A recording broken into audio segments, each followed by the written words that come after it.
въпросът е...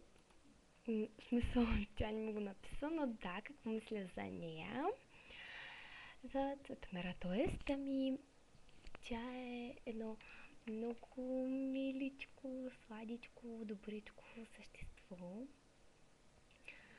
Всеотдайна приятелка, много пекана, много пичовска пичка.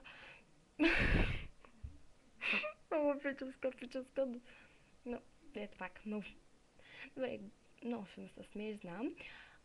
Голяма пичка, толкова добра приятелка, че не може да се опише с думи. Тя е всеотдайна приятелка, на която можеш да се обадиш в 5 часа и пак ще ти се обади, ще те утеши, нищо, че може би трябва да става в 6, примерно казвам. Много добронамерен човек. Винаги мисли доброто на хората. Най-важното не е лицемерка. Отнася се с хората така, както заслужават. Не е наивна. Тя ми стана най-добра приятелка за максимално кратко време. Тя от всичките ми приятели най-бързо ми спечели доверието. Аз се обичам много.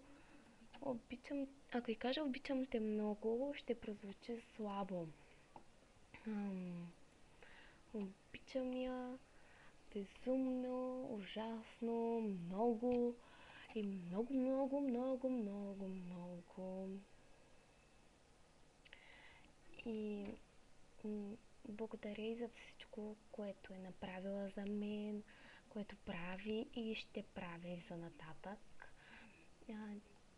Само с ние от приятелите ми не съм се карала и тя просто с нея не знам как човек ще се скара.